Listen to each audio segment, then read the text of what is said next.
Hello बच्चों, मैं आपका प्रवीण सर जुडिशल एकेडमी आपके लिए। और फिर उसी वादे के साथ कि आपको वास्तविक रूप से लॉ पढ़ने का और समझने का मौका मिलेगा। और हमारे साथ जुड़कर हम सब लोग, हम सारे प्यारे बच्चों के साथ जुड़कर एक ऐसी व्यवस्था बनाने की ओर आएंगे जिस व्यवस्था में हमें लॉ से जुड़े हुए सारे पहलुओं पर बात करने का मौका मिले, अपने क्वेरीज को क्लियर करने का मौका मिले। और जो सबसे इम्पोर्टेंट बात है कि अगर आपको कोई प्रॉब्लम है या आप चाहते हैं कि आप कुछ किसी स्पेसिफिक पॉइंट पर, किसी भी सब्जेक्ट के स्पेसिफिक पॉइंट पर डिस्कशन चाहते हैं या वीडियो चाहते हैं, तो आप कमेंट बॉक्स में ज़रूर बताएं। और आगे आप लोगों को उसमें व्हाट्सएप की भी सुविधा दी जाएगी। ओवरऑल इन बातों के साथ आज का जो टॉपिक है, वो टॉपिक आपको हमारे बोर्ड पे दिखाई दे रहा होगा बच्चों। वो टॉपिक है ऑर्डर 6 रूल 17। और सेक्शन अगर कहें तो 153 इस बात को कहता है, लेकिन प्रोसीजर ऑर्डर 6 रूल 17 है, तो फोकस हमको ऑर्डर 6 रूल 17 पर ही करना है। अमेंडमेंट इन प्लीडिंग, अभिवचन में संशोधन। अभिवचन क्या होता है आप सब जानते हैं। अभिवचन ऑर्डर 6 रूल 1 में कहा गया है, प्लेंट और रिटन स्टेटमेंट, वाद पत्र या लिखित कथन को अभिवचन कहते हैं। वाद पत्र वादी दाखिल करता है और लिखित कथन आप जानते हैं कि प्रतिवादी दाखिल करता है। ऑर्डर 6 में वाद पत्र की कुछ विशिष्टियां, कुछ तरीके, तौर तरीके और तमाम बातें बताते हुए ऑर्डर 15 तक खत्म हो जाने के बाद ऑर्डर 16 में बताते हैं कि किन किन तथ्यों को काट दिया जाएगा। जैसे कोई स्कैंडलस बात है, कोई कोर्ट प्रोसीडिंग को अब्यूज करती है, इन सब बातों को 3 ग्राउंड बताए गए हैं, उसको स्ट्रक कर दिया जाएगा, काट दिया जाएगा। लेकिन जो मूल मुद्दा आता है वो ऑर्डर 6 रूल 17 का आता है। ऑर्डर 6 रूल 17 बहुत ही इंपॉर्टेंट टॉपिक है। और जो जानने वाली बात है बच्चों, वो जानने वाली बात है कि इसको कब करेंगे और किन अवस्थाओं में, किन परिस्थितियों में हम प्लेंट में अमेंडमेंट कर सकते हैं या डब्ल्यूएस में अमेंडमेंट कर सकते हैं। बेयर को खोलने के साथ इस पर चर्चा करेंगे। सबसे पहली चर्चा तो इस बात की होगी कि संशोधन क्यों। जब आपने एक बार वाद पत्र दाखिल कर दिया या प्रतिवादी ने लिखित कथन दाखिल कर दिया, तो क्या बार बार आप उन बातों को डिनाई कर सकते हैं? क्या अपनी बात से आप मुकर सकते हैं? जबकि सिविल मामलों में रूल ऑफ स्टॉपेल अप्लाई करता है, विबंध का नियम लागू होता है। विबंध का नियम थोड़ा बहुत तो आप लोग जानते ही होंगे। सीधा सा बात, विबंध का मतलब ये होता है कि अगर आपने कोई बात अपने शब्दों के माध्यम से, विलेख के माध्यम से या आचरण के माध्यम से कह दी है और उसकी वजह से कोई दूसरा व्यक्ति अपने विधिक परिस्थिति में परिवर्तन कर लेता है या कोई विधिक परिणाम उत्पन्न हो जाता है, तो आपको आपकी बात से मुकरने नहीं दिया जाएगा। ये प्रावधान आप लोग एविडेंस में 115 से लेकर 117 में पढ़ते हैं। यद्यपि यह बात इतनी इंपॉर्टेंट अभी नहीं है क्योंकि हम लोग एविडेंस नहीं पढ़ रहे हैं, लेकिन हम ये तो जाने कि क्या इतनी स्वतंत्रता सदैव है कि जब मन करेगा तब हम अपने प्लीडिंग में अमेंडमेंट कर लेंगे। जब मन करेगा, हमारे हिसाब से वाद नहीं चल रहा है, प्रोसीडिंग नहीं चल रही है, कुछ फंसने की स्थिति आ रही है, तो क्या हम उसमें कोई परिवर्तन कर लेंगे? हम परिवर्तन नहीं कर सकते, क्योंकि सिविल केसेस में जो सबसे इंपॉर्टेंट बात है वो है एडमिशन की। एडमिशन का मतलब कि स्वीकृति, और स्वीकृति इसीलिए बहुत ही महत्वपूर्ण हो जाती है, एक एविडेंस हो जाती है, रेलेवेंट एविडेंस हो जाती है, क्योंकि आपको आपकी बातों से मुकरने नहीं दिया जाता। एविडेंस एक्ट में आप लोग स्वीकृति भी पढ़ते रहे होंगे। पुराने अधिनियम में जो 1872 का एविडेंस था, उसमें आप लोग उसको 17 से लेकर 21 तक स्पेसिफिकली पढ़ते हैं, और उसके बाद तक विशेषकर 20 तक आप कह सकते हैं। और नए वाले अधिनियम में 2 जोड़ लीजिए तो 19 से है। यहां पर हम उसकी बात नहीं करेंगे, एविडेंस की कोई बात नहीं करेंगे। हम बस आपको यह बताना चाहते हैं कि क्या it is so easy to amend in your pleading. तो जवाब में 2 बातें निकल के आती हैं। एक बात तो ये निकल के आती है कि अगर संशोधन की आवश्यकता बनी गई है तो करना पड़ेगा, और करना पड़ेगा तो क्यों करना पड़ेगा और कब करना पड़ेगा, वो स्टेज क्या होगा। जनरली बच्चे सोचते हैं एट एनी स्टेज, लेकिन वह भी आप याद रखिएगा, इस मुद्दे पे भी हमारी बहुत गंभीर चर्चा होने वाली है। सेक्शन को देखना है और सेक्शन को देखने के साथ इस बात को जानना है। सेक्शन क्या कहता है? सेक्शन कहता है कि न्यायालय कार्यवाही के किसी भी प्रक्रम पर at any stage of judicial proceeding, किसी भी स्टेज पर संशोधन की बात कर रहा है। याद रखिए, मैं फिर से कह रहा हूं, एक शब्द और आता है, विचारण प्रारंभ होने के पश्चात संशोधन अनुज्ञात नहीं किया जाएगा। अब आ गई दो बातें। एक जगह कह रहा है कि किसी भी कार्यवाही पर संशोधन हो सकता है, और दूसरी जगह कह रहा है कि विचारण प्रारंभ होने के बाद संशोधन का एप्लीकेशन नहीं लिया जाएगा। तो ये दो बातें क्यों आ रही हैं, इसी प्रीव्यू में जब आप समझेंगे तब आपको समझ में आएगा कि संशोधन क्यों किया जाता है और कब किया जाता है। यही आपका मूल मुद्दा है आज का।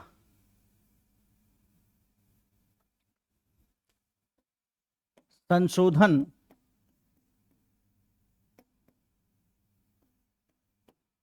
क्यों यानी कारण और कब। क्यों शब्द का जो उत्तर आपको मिलेगा बच्चों, वो उत्तर भी आपके सेक्शन में ही मिलेगा। तो अब मैं एक राउंड सेक्शन पढ़ दूंगा, उसके बाद आपको एकदम क्लियर हो जाएगा। सेक्शन कहता है न्यायालय कार्यवाहियों के किसी भी प्रक्रम पर किसी भी पक्षकार को ऐसी रीति और शर्तों पर जो न्याय संगत हो, यानी कि ठीक ठाक हो, अपने अभिवचन में परिवर्तन या संशोधन करने के लिए आज्ञा दे सकता है, और वे सभी संशोधन किए जाएंगे जो पक्षकारों के बीच विवाद के वास्तविक प्रश्न के अवधारण के लिए आवश्यक हैं। That's mean a real controversy between the party को डिसाइड करने के लिए संशोधन करना होगा। तो ये क्यों का जवाब आपको क्या मिल रहा है? क्यों का जवाब मिल रहा है पक्षकारों के मध्य वास्तविक प्रश्न का निर्धारण आवश्यक है। पक्षकारों के मध्य वास्तविक प्रश्न क्या होंगे, ये कैसे तय होगा? ये तय इस बात पर होगा कि क्या कोई ऐसा फैक्ट है उस केस में जो कहीं न कहीं इस नेचर का है कि अगर उसे डिसाइड नहीं किया गया, अगर उसे डिसाइड नहीं किया गया तो जस्टिस फेल हो जाएगा, एक पक्षकार के साथ अन्याय हो जाएगा, पर्पज ऑफ लॉ फेल हो जाएगा। The very purpose of law is a provide a justice.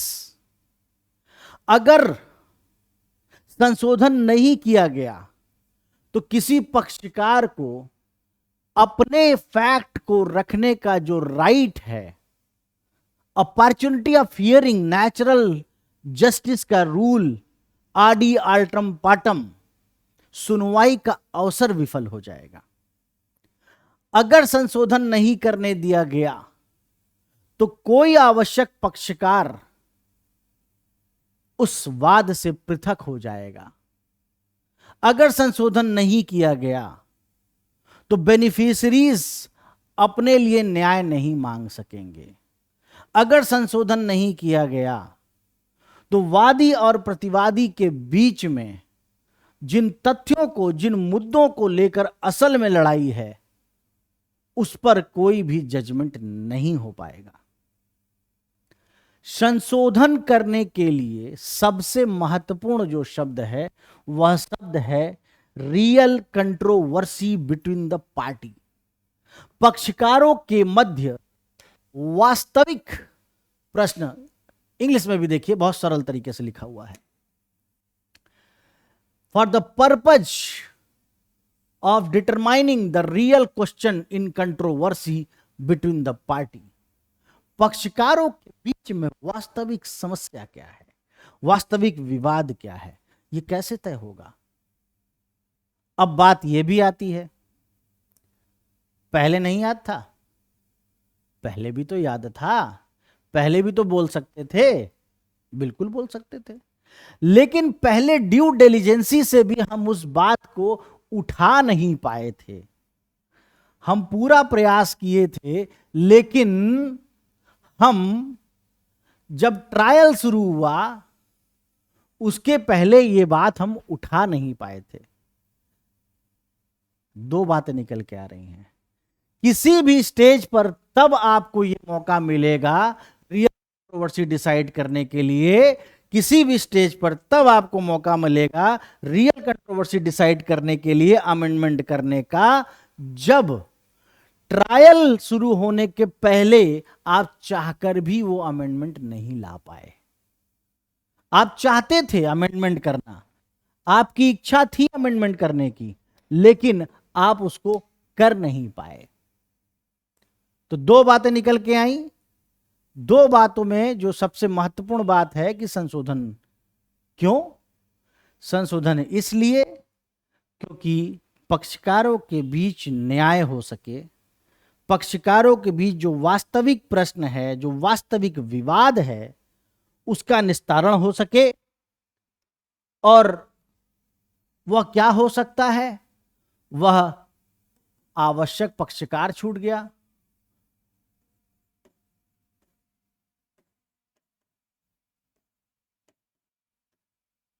या हितग्राही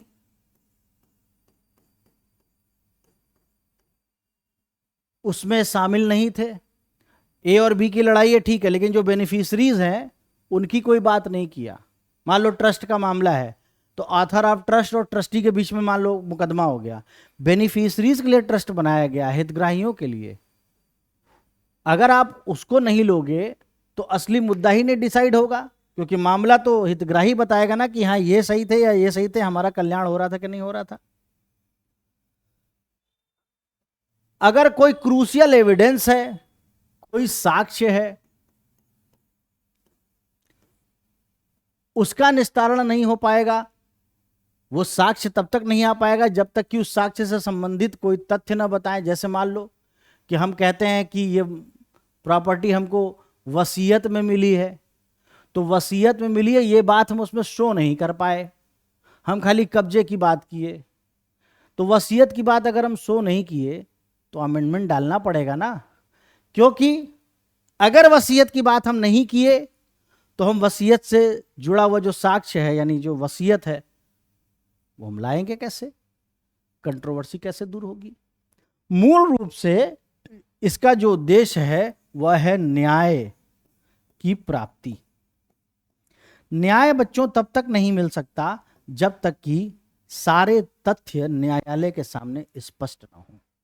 न्यायालय विवादकों की विरचना करते समय ध्यान देगा, ये सारी बातें आ गई हैं ना, कुछ छूटा तो नहीं है, यह बात है। इससे संबंधित केस बताने के बाद मैं फिर स्टेज की बात करूंगा, एट एनी स्टेज और before the commencement of trial.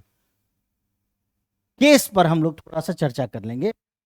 कुछ एक केसेस हैं, ऐसे तो बहुत सारे केस हैं बच्चों, लेकिन कुछ केसेस हैं जो इंपॉर्टेंट हैं। जैसे रामेश्वर प्रसाद वर्सेस श्याम बिहारी लाल गुप्ता का बहुत इंपॉर्टेंट जजमेंट है। आप कह सकते हैं कि लगभग ये पहला ही जजमेंट है आपके सामने। रामेश्वर प्रसाद के केस में कहा गया, the fundamental principle for determining the real controversy in matter concerning amendment to pleading, जो सबसे मौलिक बात है, मौलिक सिद्धांत है, वो है कि जो रियल कंट्रोवर्सी है वह डिसाइड होनी चाहिए, और वह तभी डिसाइड हो पाएगी वास्तविक झगड़ा, वास्तविक मुद्दा, वास्तविक विवाद तभी डिसाइड होगा जब प्लेंट में अमेंडमेंट होगा, जब डब्ल्यूएस में अमेंडमेंट की स्थिति है तो अमेंडमेंट होगा। इसी तरह से बच्चों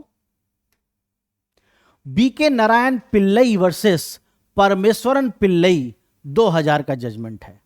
इस केस में भी बहुत ही स्पष्ट रूप से कहा गया कि जो भी टर्म है, जो भी मैनर है, उसका पालन करना होगा, यानी कि कब अमेंडमेंट करना होगा और क्यों करना होगा। रियल कंट्रोवर्सी है इसलिए अमेंडमेंट जरूरी है, और बिफोर ट्रायल अमेंडमेंट जरूरी है, लेकिन बिफोर ट्रायल चाहकर भी नहीं ला पाए तब एनी स्टेज भी अमेंडमेंट कर सकते हैं। Messrs Swar Ganesh Nayak versus and company versus state of Karnataka, इस केस में भी बोला गया कि सही समय पर जो क्रूशियल गाइडलाइंस हैं ये बताने का कि तुमको देर क्यों हुई, ट्रायल के पहले क्यों नहीं ला पाए, ये बताओ, और साथ में ये बताओ कि क्यों अमेंडमेंट चाहिए।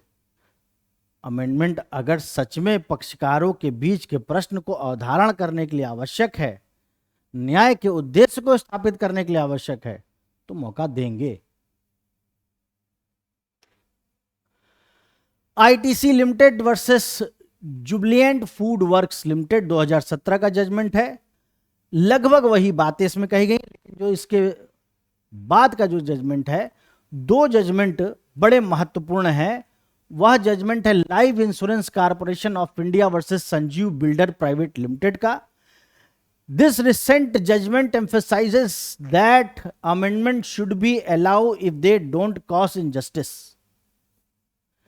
अमेंडमेंट को बिल्कुल अलाउ किया जाना चाहिए यदि वो अन्याय कर रहा है। अन्याय को रोकने के लिए अमेंडमेंट आवश्यक है।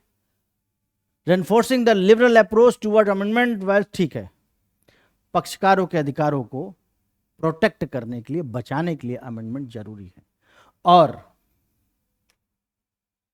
सबसे लेटेस्ट जजमेंट ये है, Usha Devi versus Rizwan Ahmad and others 2023 का जजमेंट है। पहला और ये लास्ट के दो, एलआईसी और ये जरूर याद करिए। The most recent landmark case clarifying that amendment can be allowed if the trial has not yet commenced. देखिए, अगर ट्रायल कमेंस नहीं हुआ है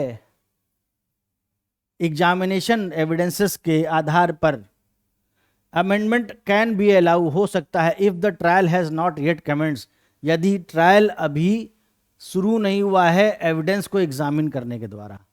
यानी जब तक एविडेंस नहीं आया है तब तक आप अमेंडमेंट ला सकते हो। तो क्या उसके बाद नहीं ला सकते हो? उसके बाद आपको क्या करना पड़ेगा? वही रियल कंट्रोवर्सी बिटवीन दी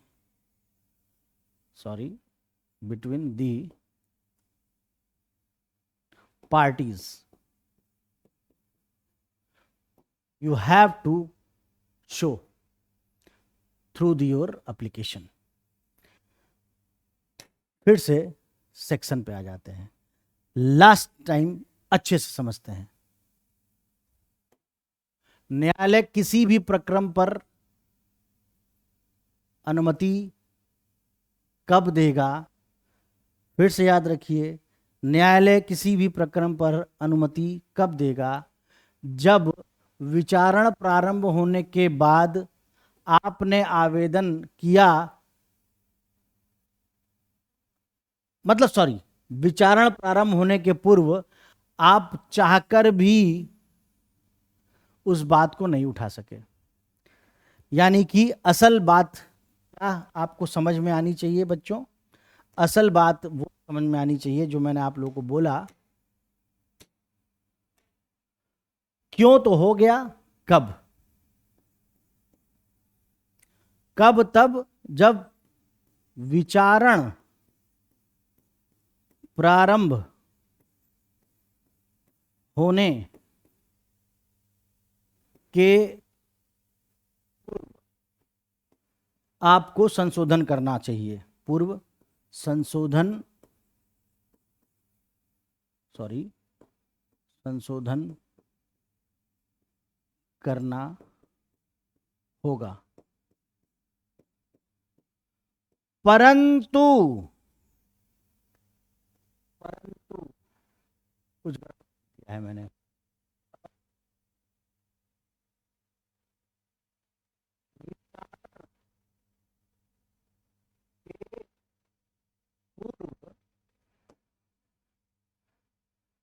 किन्हीं, सरल भाषा में बोल रहा हूं, किन्हीं अकस्मात कारण, अकस्मात एक्स्ट्रा ऑर्डिनरी सर्कमस्टांस कारण से संशोधन नहीं ला सके,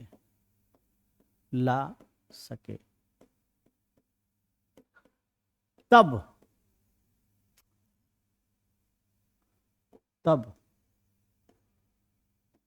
पक्षकारों के बीच वास्तविक विवाद के निस्तारण के लिए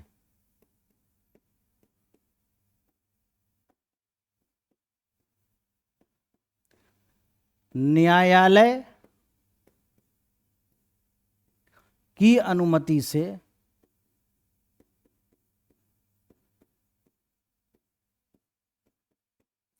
किसी भी प्रक्रम पर, किसी भी प्रक्रम यानी स्टेज पर संशोधन ला सकते हैं। जब आप मेंस राइटिंग करेंगे तो आपको बहुत साफ साफ मैं बता दूं, या तो आप बेयर की हुबहू परिभाषा लिख लीजिए, भाषा लिख लीजिए सॉरी, और या तो आप जब लिखेंगे तो आप ये बताएंगे कि मूलतः basically amendment in pleading must भी present through the application and with the permission of court before the commencing of trial. Trial शुरू होने के पहले ही अमेंडमेंट का एप्लीकेशन देना होगा। बट इन केस आप ड्यूली कॉशन से भी, ड्यू डिलिजेंसी से भी आप अमेंडमेंट नहीं ला सके, लेकिन अमेंडमेंट लाना इतना ज्यादा जरूरी है कि पक्षकारों के बीच वास्तविक प्रश्न का निर्धारण नहीं हो सकेगा सिवाय संशोधन के।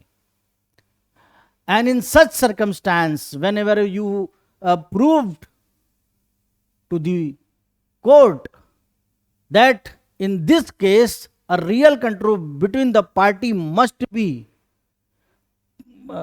present before the court, must be clear by the court, और उसके लिए अमेंडमेंट बहुत जरूरी है, नेसेसरी है, तब with the permission of the court you have a right to bring amendment application at any stage of the proceeding। किसी भी प्रक्रम पर आप ला सकते हैं। यह एक बहुत महत्वपूर्ण बात थी।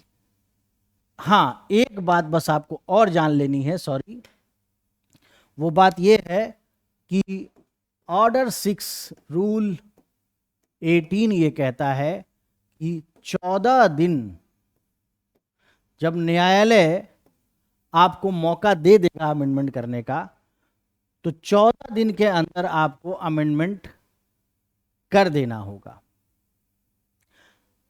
अगर 14 दिन के भीतर नहीं कर पाए तो क्या होगा? तो जैसा समय न्यायालय दे, तो न्यायालय समय दे सकती है क्या? बेयर में तो लिखा है 14, तो न्यायालय क्या समय देगी? न्यायालय समय दे सकती है, कितना दे सकती है? सेक्शन 148 न्यायालय के पास एक असीमित शक्ति है कि किसी भी मामले में न्यायालय अधिकतम 30 दिन का भी समय दे सकती है। अब आपसे कोई कहेगा कि आप गलत पढ़ गए, तो गलत अगर पढ़ गए तो जरा आप लैंग्वेज पे आ जाइए। लैंग्वेज पे ये कहता है कि अमेंडमेंट का आदेश देने के 14 दिन के भीतर संशोधन करना होगा, और 14 दिन के भीतर संशोधन तब तक नहीं किया जाएगा जब तक कि न्यायालय द्वारा समय न बढ़ा दिया जाए। यानी न्यायालय समय बढ़ा सकती है, 14 दिन कह दिया तो 14 दिन, नहीं तो न्यायालय समय बढ़ा भी सकती है। तो न्यायालय कहाँ से समय बढ़ाने की शक्ति प्राप्त करती है? न्यायालय समय बढ़ाने की शक्ति धारा 148 से प्राप्त करती है, अधिकतम 30 दिन। अमेंडमेंट पे हमारी चर्चाएं हो गई हैं। मैं उम्मीद करता हूं कि इसको आप एक मेंस राइटिंग के एस्पेक्ट पे लिखेंगे, और इसका आंसर मैक्सिमम 1.25 पेज से 1.5 पेज ही होना चाहिए, उससे बड़ा इसका आंसर नहीं करना है। केस आप मैक्सिमम 2 से 3 केस आप ले सकते हैं, जिसमें मैंने पहला केस और लास्ट के 2 जो केस हैं उसको आप मेंशन कर सकते हैं। ठीक है, ओके, थैंक यू बच्चों। अगले विषय के साथ, अगले टॉपिक के साथ फिर मिलते हैं। Thank you.